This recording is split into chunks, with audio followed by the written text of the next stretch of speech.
Why waste time in commute and spend lot of money for IITJE coaching? Parents, do you want your kids to achieve top scores in IITJE? India's leading online NEET coaching 100% success IITJE. At TeenEinstein, we focus on IITJE coaching from Class 6 to Class 12. We think you'll like it. Our teachers are mostly PhDs in physics, maths, chemistry, botany, and zoology, with lots of years of teaching experience for Class 6 to Class 12. Thousands of videos, quiz, MCQs. We provide a daily worksheet of 30 questions on each topic: math, physics, chemistry, and biology, for rigorous practice, concept understanding, evaluation, quiz, and thousands of videos. Limited offer 40,000 rupees per year. Book your class. TeenEinstein.com. So we have talked about refraction. Now we'll see the other thing, which is reflection. So as we talked about already, as we talked about this, reflection is when a light wave falls on the surface and it gets reflected back into the same medium. So in this case, we are considering the same medium. There are no different two mediums. So what happens here? Here also AB is the wavefront of the incident ray, and similarly this ray here gets reflected here, and EC is the wavefront of the reflected wavefront. So here AB is the incident wavefront, EC is the reflected wavefront. What is I and R here?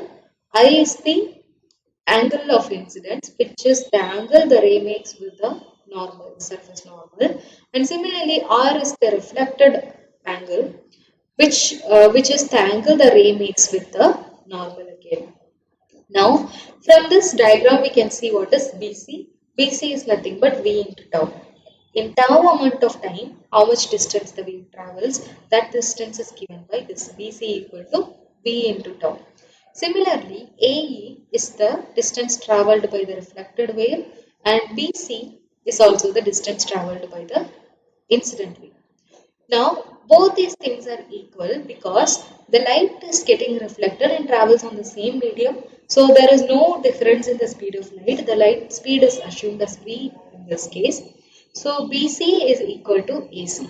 If you look at this, the triangles AEC and BAC, EAC and BAC, these two triangles have a common base, which is AC, and their distance, this side AE is equal to this side BC, and similarly AB is also equal to C. So they have all three sides are equal for these two triangles, and all three angles are also equal. So we can say that they are congruent triangles, and we can say that I equal to R. So this is called the law of reflection. So what does this law of reflection tell you? When a light falls on a surface, the angle it meets with the normal is going to be equal to the angle the reflected ray makes with the normal. So I equal to R is the law of reflection. So when light falls on a prism, lens and a spherical mirror, what happens we will see. So now that we have studied two cases, one is refraction and another one is reflection. So how are we going to apply these two concepts in real life and see what happens to light when it falls on a prism? Okay, when it falls on a prism, we have a glass prism. So glass which has higher refractive index compared to vacuum or air outside. So this is the incident plane wave, it falls straight. But if you look at these two rays, the ray that is falling here travels only a little bit of distance inside the glass. But the ray that comes here travels a longer distance compared to the ray that travels here, because the prism has a broad base compared to the top, which is shorter. So obviously here the light comes faster compared to the light here. So there is a delay in the light coming out of the prism at this point. So obviously the wavefront will be bent like this. So this is the refraction which we see in the prism always, and because of this only different wavelengths gets divided in different ways. So that's how we get dispersion of one white light into several colors and all. So this happens in a prism. Okay, now what happens in the lens? So what is the difference between prism and a lens? Both are made up of the same material, same glass, which has higher refractive index, but the shape is very different. When it comes to a lens, this is a convex lens, and it comes to a lens, the center of the lens has a higher thickness compared to the other sides. So this is the area where the thickness is extremely high.